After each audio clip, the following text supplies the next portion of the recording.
What is going on today, people? Took yesterday off, didn't do anything chore related in the garage, but I figured I would do that first thing this afternoon. So already 5 o'clock, I've already burned 1 hour, and I've managed to take 2 steps forward and 1 step backwards.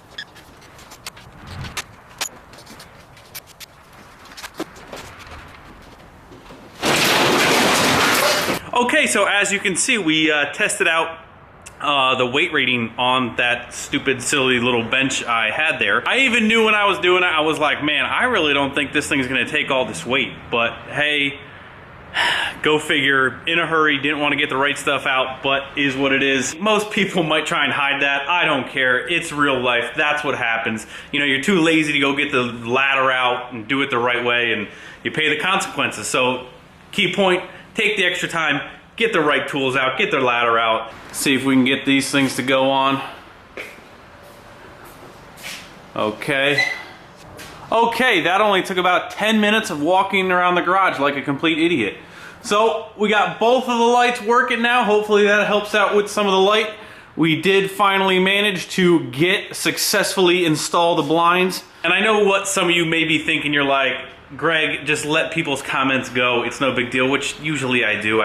You know, it doesn't affect me one way. But seeing that I have some slight OCD tendency, if I was watching somebody daily and I noticed those things, my eyes would go right to it too. So I figured it needed to get done anyway. Just a side note here, it is very windy today, so it's probably the windiest day since we got these sweet mic cover upgrades. But yesterday, we did actually get the brakes bled, which I'll show you now. Yeah, pump. Up. Okay. Hold. Still holding. Hold. Up. Holding. Up. Holding. Holding. Up. Holding. One more time, buddy. Okay, pump. Hey, Uncle Tony. I'm feeling skinny, Tony. Okay, hold.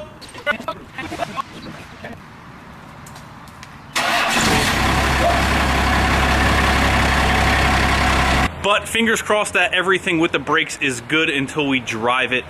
We still got to take care of the front killer dowel pin and fix that fuel leak before we really get some time to drive this thing. But I did discover a couple more issues with the truck which need to be addressed, and I'll go over that now. Really yesterday, besides bleeding the brakes before it torrentially downpoured and rained, I was really outside just farting around, just looking over this thing top to bottom just to, you know, I don't know who that was, somebody in a Mazda, Acura, SUV. But I went over this thing kind of just, you know, getting familiar with it, I guess you would say, cleaning up some of the wiring. All the wiring that was running down here back to the pigtail that was spliced in. Actually, I still got to undo this.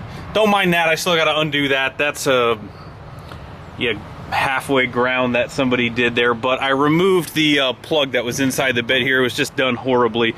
Removed the brake controller that was right here. Not that we don't need one, just that it was done completely terribly wrong. Not wrong, but the wires were just a mess. So rather start fresh. Started vacuuming some of this up. Got a little bit of this cleaned up. I really got to remove this seat to really kind of scrub this thing down. Took a vent out. I'm gonna clean inside there and everything.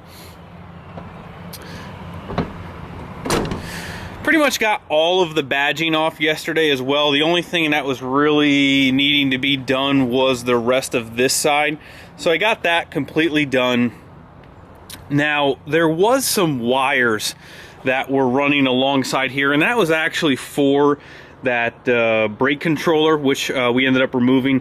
Now, I did manage to find, and I actually zip tied them out of the way and heat shrunk them. These are actually for the grid heater, I believe. They were just disconnected, dangling right here with electrical wire. So for now, I'm gonna end up taking this harness apart. We're not gonna be running a grid heater on this thing anyway, but until I can actually take the time to remove it completely, we're just gonna leave it as is now, just not hooked up over here. Now, there was another set of wires that were coming up here from the back, and that was actually going to, let me show you here. That was going to this auxiliary transmission cooler. Oh boy, I hope these mic covers are working because it's kind of windy. It was going to this auxiliary transmission cooler. Those were also run right up here and not connected at all. So I put some power to it and it doesn't look like that cooler is doing jack crap. So what I want to do, and what I was going to end up doing anyway, this just kind of gives me the excuse and speeds up the process. This cooler doesn't look like it. This is the other transmission cooler in the front of the truck. We are going to get rid of that, get rid of the cooler in the back. Your heat exchanger over here, like on my 05, your heat exchanger runs coolant and transmission fluid through it. Let me see if I can show you guys a little bit better here. It's that big canister looking thing. Now, some people argue that it does actually serve a very good purpose, and I don't disagree with that. If you're running your truck in like mid to colder weather, basically what that does is, you know, the coolant temperature actually helps cool and heat up the transmission fluid faster in the wintertime. So when your transmission fluid is really cold and your truck heats up faster than the transmission fluid, kind of helps regulate that. And then also I've heard of people, you know, when your transmission fluid gets really hot in like racing applications, your coolant pretty much stays pretty consistent, and that will help if your trans temp spikes, you know, above 200 or something. That will actually try and help bring that down. So seeing that we are going to be running like a far superior cooler with a fan setup already on it, basically remotely, we're not going to have the need for any of that stuff. You know, when this thing gets down into, you know, really single digits, I'm probably not going to be driving it possibly, but we'll see. I'm not really sure, but it's cluttersome. I hate it. You know, it's coming off of this truck whether you like it or not. Also,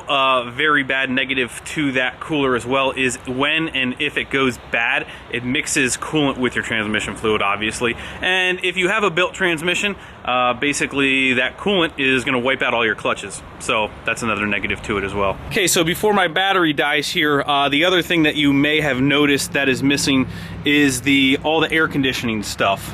All gone from the side here, basically just that block in the back. Nothing in the front, no condenser.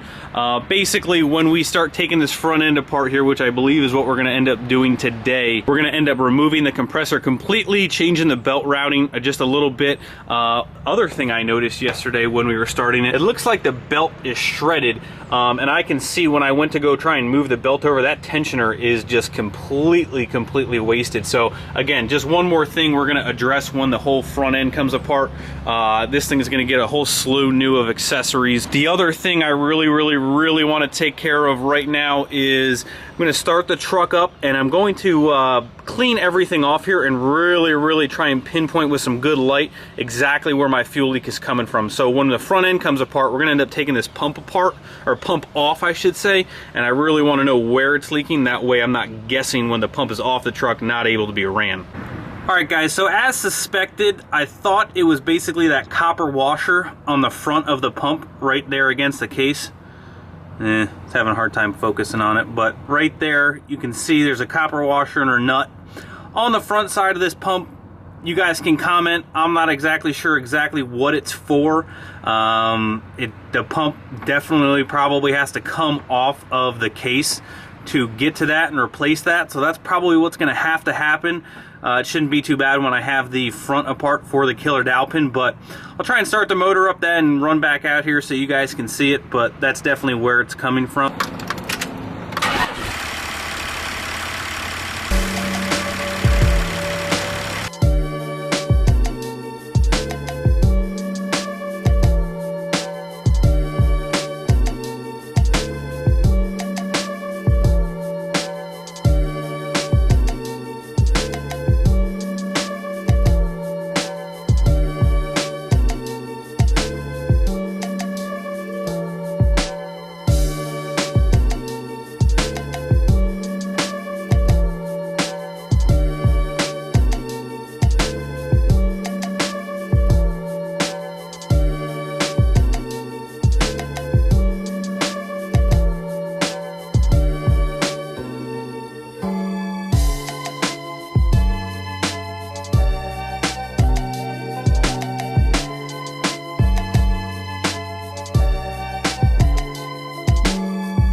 Alright guys, just taking a quick break here just for a second. I made a really stupid mistake. I basically pulled all the bolts out of the front grille support there, I guess you want to call it, whatever you want to call it. Instead of pulling the radiator out first, because you don't really, I was under the impression I needed to take this whole thing off to gain really good access to the front, but I don't believe that's really necessary now. We can pretty much do everything, you know, right with it in place, just with the radiator out of the way. If I would have pulled that out first, I would have not pulled all those bolts out. So we're gonna put those all back in and then start taking the you know, front of the engine apart there. But just I guess a quick I mean, I'm learning as I go. You know, I said in the beginning I've never taken any one of these apart before, so you know, some things are going to be learned the hard way. I didn't watch any videos or anything before I started doing this, but you know, just going forward, honestly, you guys could probably take this entire truck apart with, you know, a 1/2 inch and 7/16. That's pretty much all I've used thus far. Got the transmission cooler out of the right front there. That's not going to be going back in, obviously, like I mentioned previously. So one of the other things I think we're going to need is an engine damper. It looks like the rubber is separating from that as well. So we're just going to keep plugging away here, guys.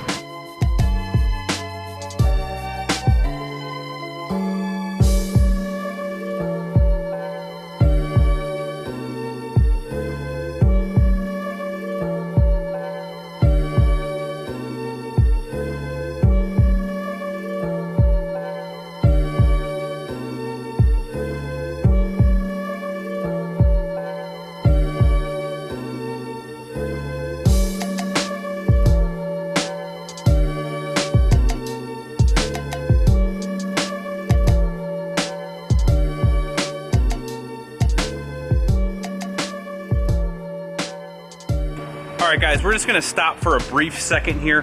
I don't know if I've mentioned it before, but the reason the AC stuff is just, it's coming off because it's all bad, and I'm really just not willing to put the money into the AC system to get that back up and running, where that money could be used for aftermarket stuff for the motor. So that's why it's coming out. It's not going to be used all that often, and it was all shot. So just to reiterate the why we're taking the AC out part of this talk. Now, next thing I want to mention is a little tool review here. Now, if you saw, I used this. This is called a Knuckle Buddy. Knuckle Buddy. Knuckle Buddy. Whatever way you guys are going to see that. Anyway, I had the wife pick me up this for Christmas last year, birthday last year, I'm not sure. Now, basically what this does is when you have it open-ended, basically when you're trying to double wrench to get extra leverage, this basically locks onto a wrench flipped around this way, that way, bigger size. I just used this for the first time. If you were to ask me if this is worth the 30, 40 bucks, whatever this was, I'd be like, I don't know. I never really had a use for it. Now, now this could have been avoided, but I did not have a 10 millimeter closed end that wasn't a 12 point. I needed a 6 point. These AC compressor bolts were really on there. The only true 6 point I had was this little guy. So what I ended up having to do was go like this, and that gave me the extra extension. Now, like I said, if I had an actual, you know, longer 6.10 mil, it might have been a little bit easier, but this got me out of a jam, and especially some of those bigger jobs. So I mean, for the money, this is a great tool to have in the garage. But here's where we're at right now, guys. Pretty much everything, I can get the harmonic balancer off. Quite a big leak going on here, so we really got to get that taken care of as well. Gonna be a lot of time cleaning this baby up. All right guys, fast forwarding quite a bit here. It's getting late. It's pretty much almost 9 o'clock now. We're a little messy, we're a little banged up, but we got her done. Basically, I'll go over exactly where we're leaving off tonight. Everything minus the harmonic balancer is off, compressor is off, hoses, you know, top hose is on, bottom hose off.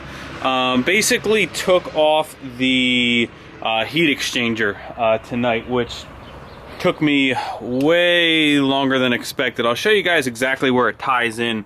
So one port down here pretty much ties into the hoses that go into the cab for the heat. The other one goes right here, the other one goes back down right down here. Hopefully I didn't make you too dizzy.